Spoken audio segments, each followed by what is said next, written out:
दरम्यान विधानसभा अध्यक्ष राहुल नार्वेकरांनी मांडलेल्या शोकप्रस्तावावर राज ठाकरेंनी टीकास्त्र मांडलंय। आशा भोसलेंच्या शोकप्रस्तावाच्या भाषणात नार्वेकरांकडून झालेल्या चुकांवर राज ठाकरेंनी टीका केली आहे। आशाताईंच्या निधनाचा नव्हे तर मराठी भाषेच्या निधनाचा शोकप्रस्ताव असल्याचं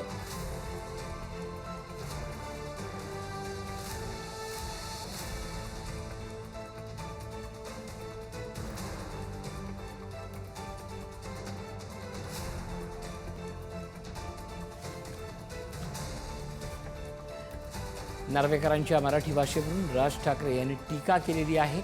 मराठीच्या होणाऱ्या गळचेपीवर सभागृह काय कारवाई करणार, राज ठाकरेंनी हा संतप्त सवाल उपस्थित केला आहे।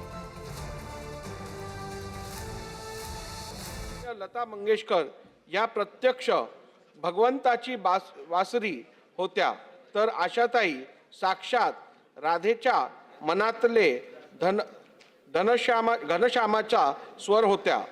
सतत काळाबरोबर राहण्याची हातोटी, नवनवीन गोष्टी आत्मसात करण्याची वृत्ती, उत्तम विनोदबुद्धी आणि गाण्याचा ध्यास ही आशाताईंच्या सदस्तेज व्यक्तिमत्वाची वैशिष्ट्ये होती। नावाप्रमाणेच त्यांचे सगळे जीवन आशेचा, दुर्दमय इच्छा शक्तीचा आणि मूर्तिमंत जिद्दीचा प्रवास होता। वैयक्तिक आयुष्यात अनेक आघात झेलूनही भोगलेल्या दुःखाला खूप म्हणून त्या जगत राहिल्या आणि आयुष्याच्या अखेरपर्यंत इतरांना आनंद देत राहिल्या। कैलासवासी आशा भोसले यांचा सुरानी अभंगातील ओतप्रोत भक्ती,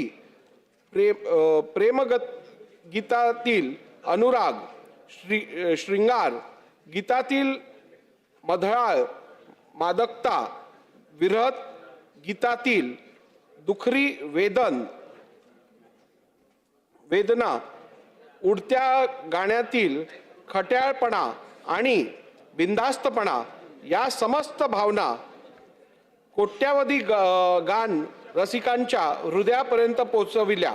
स्वर सम्राज्ञीचे रविवार दिनांक 12 एप्रिल 2026 रोजी दुःखद निधन झाले।